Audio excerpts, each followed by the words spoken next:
What TV show was amazing at first but became unwatchable for you later on? Frequent Definition 9 said, "This stuff is really helping me find shows with great 1-2 seasons and then know when to stop watching." Positive Ella Thinking said, "Scandal. After a few seasons you'd wish Olivia would kick Fitz to the curb and move on already." Pandemix said, "Originally, the show was going to be based off a comic called Fables.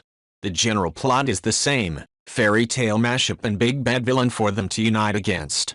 But Fables is a rated R comic with a lot of dark elements. Once upon a time as ABC Family. They wanted to tone down the show. The people in charge of Fables didn't want a washed down shore. Creative differences and disputes led to the Fables show never being made. But since most fairy tales don't have copyright, they made their own version of the show. At first it was great but they didn't have a story to follow after losing the story of Fables. From the first season they were pretty much winging it and it shows. I still wonder what an actual Fable show would look like." Tadolf Switler 22 said, "The constant flip-flopping of Rumpel was the most annoying plot writing I've ever seen. He'd make huge character leaps then revert back because the story said so. Jennifer Morrison, while a great actress on House in the first couple seasons, you could tell started phoning it in the later seasons." Berserk 2 said, "Rumpel was what done me in. He was such a great villain and then his backstory with Balefire was awesome.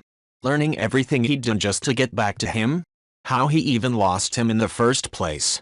Great storytelling, totally got me on side. And then he was good, which was fine, whatever, but then he backslid and it felt like such a take back of that awesome character development. But Bale kept trying to drag him back into the light and I just lost track from there. They had a great actor and a compelling character, originally, and it's like they didn't know what to do with him after those first couple seasons. Like, they wanted to hold on to him no matter what even though they had nothing for him lol. I didn't mind Morrison but I stopped watching sometime around the Pan King Arthur so I got out early." Muyuro said, "Rumpel was what done me in. He was such a great villain and then his backstory with Balefire was awesome. Learning everything he'd done just to get back to him? How he even lost him in the first place. Great storytelling, totally got me on side. This right here. Killing off Balefire when bringing back Rumpel killed the character of Rumpel for good. It was 3 seasons of story with the 2 just pissed away." Thomas Vivaldi said, "It wasn't just Rumpel, Regina was dragged around too. Their 2 best actors were both villains, and for some reason they thought the only way to keep them around was to redeem them. And then when that wasn't working well enough, they had to make the heroes bad to even everyone out." Husky Confusion said, "With Rumpel, they could have kept him as this chaotic neutral force, who tended to lean, but only lean, towards good out of love, loyalty, possessiveness for Bye and Belle, and Henry, after finding out he's his grandson. He's still very much on his own team, he's not actually good, but he's kind of alright sometimes. If the good guys actually figured out how to deal with the chaotic imp in a way that benefited them, instead of grumble shaming. Like, there have been other characters that tread the line of villain and good, while still maintaining their character. Garrick on DS9 is a good example." Out the Timbered I said, "I made myself stop halfway through S2. It was clear that the concept was a 1-season idea. Despite S2 having some cool things in it, the cat was out of the bag.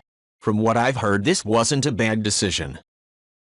Johnny Hot Buddy said, "I enjoyed watching it because it was like the soap opera Passions combined with Disney Smash Bros, including eventually pulling in characters unrelated to Disney.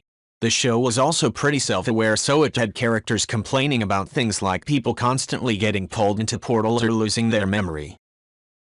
MR and Keys said, "Any of the CSIs. Once you get into about 3/4 seasons of them you start realizing how ridiculous some of these cases are." Lovely Orange Juice said, "Not only that, but the reflection can also be seen on the freshly waxed wheels of a car passing by at a 100 km/h. How, you ask? Using the revolutionary new techniques of removing blur and clearing and sharpening the image up to 4K with Citadel quality." TMSSMT said, "Originally, there was supposed to be a different cast each season. The show was always supposed to be centered on ordinary people discovering their abilities. Unfortunately, Season 1 and some of its characters were so popular, the network forced to keep everyone around. Look at Season 1. Most of the characters had full arcs. Nathan made his choice to abandon the plan and give his life to get Peter out of the city. Hero learned the power was within him and not the sword. You can go down most of the list of characters and see their full arc, only for them to repeat the arc every season after because they didn't know what to do with them. Peter had to forget he had powers, then get nerfed. Hero had to continually have an excuse not to use his powers. Siller had to constantly flip-flop. Parkman had to be a hot mess forever. Jag75 said, "That's really interesting and explains perfectly what went so horribly wrong with that show. If the network didn't fuck everything so spectacularly, Heroes could have been an all-time great one. The first season was so captivating." Ruok36 said, "Seemed to go from a well-written, plotted-out series with a lot of cool twists, to a made-it-up-as-they-go-along series where they just killed off random characters for shock value. Then also would bring people back to life randomly. Sometimes just the same actor playing a new character. I remember being so disappointed in the first season finale. They seemed to be building up to all the characters with powers they'd followed meeting up to take on the big bad guy. But then it just sort of fizzled out." Luke Serena said, "Misfits. I eventually came to appreciate Rudy as a character, and I did push through to the end despite it not being good anymore, but once most of the original main cast was gone they just didn't have the plots to keep it going. With the first group it was a decent enough premise, working-class teenagers doing community service who get superpowers related to their character flaws. The self-conscious one hears people's thoughts about her, the shy one becomes invisible, etc., which acted as a mechanism for developing the characters, learn to control the powers, learn to overcome the character flaw, simple but effective. By the end it was just working-class teenagers who are sometimes in orange jumpsuits and also superpowers exist. Their characters weren't interesting and their powers weren't thematically meaningful, so it just sort of meandered." 94 Relic said, "For me the show ended after Simon went back in time. I also warmed up to Rudy, and he really added something to the show, but everything after Simon's arc was mostly filler to me. Also, while I'm actually glad this show got some attention, even if it was in a post like this lol. I really loved the series up to a certain point. They managed to make Milk a terrifying superpower and that was really next level." Nightman Kimth 123 said, "I absolutely loved the first season for the reasons you said. Nathan truly made the show amazing. Second season was alright but then once Nathan left and everyone changed their powers I had to stop watching." Hoyles said, "Oh, you mean the daddy issues of Ms. Elizabeth Keene? It's because they started going somewhere I stopped watching the damn thing. Elizabeth Keene has no purpose in this show other than to be a fucking MacGuffin with the pulse. She's just there, apparently, as a reason for Reed to work with the FBI, something they could have given a billion other better excuses for him to do. She's less than useless. For those not watching, she's literally recruited into this super-secret FBI task force an hour after she graduates. That's it. Like she's literally sitting down just after the grad ceremony and gets recruited. Oh, so how did they make her more interesting? Trick question, motherfuckers, they didn't. They simply killed off more interesting characters to make her seem more interesting by default. Baz. Mr. Kaplan. Tom." Hoyles said, But, we've still got the core premise, right? David James Spader chewing the scenery like the sets are made from delicious bistecca alla Fiorentina, the very essence of beef, and bringing down a macabre, twisted rogues gallery by betraying the shit out of them? Yeah. Maybe 5 minutes of a recent ep is devoted to that now, because 90% of all eps are now focused on Lizzie trying to find out if Red's her dad, because that's what we want to see, apparently. The fucking paternity of one of the most boring characters ever to grave a TV screen. Spoiler alert, he is? Spoiler alert, he isn't. Spoiler alert, he is? Spoiler alert, he is, and you get the picture. No joke, they've reused the Who's Your Daddy? Big reveal like 3 times before I stopped watching. Red's her dad, but wait. No he isn't, but wait. Actually, yes he is? They've confirmed it then deconfirmed it then re-deconfirmed it, the unre-day confirmed, because it's the twist that just keeps giving, apparently. After about the 3rd time that happened, I said fuck this show and walked. Edit, I called a spade in the original post. or a spader, take your pick. Hahaha said. Wait, they still haven't resolved the storyline about if he's her dad? Jesus. I stopped watching after like 4 seasons because I was tired of the rinse and repeat episodes. Spader tells them about a guy they should look at. They decide it's not worth their time. Event happens they need to look into. Turns out, it involves that guy. Okay, they look into him. Any one of 3 characters will suffer significant head trauma and lose consciousness at a major point. Tragedy barely averted. Reveal that Spader needed that guy dealt with for personal reasons. Dumb Middlehead said. I might miss something or get the order wrong, but pretty much this is where we're at. He tells her he isn't her dad and that her dad is dead. Then it's kind of implied he actually is when they reveal he has burn scars all over. She shoots an important government guy and remembers shooting her dad at the fire. Wow, he's really dead. Her mom is actually a dead Russian super spy Katerina Rostova. Liz's birth name is Masha. Konstantin Rostova, Katerina's husband, shows up and says he's her dad. Him and Reed fight for a whole season and end up taking a DNA test that says Red is the father. Turns out Liz's mom might be alive.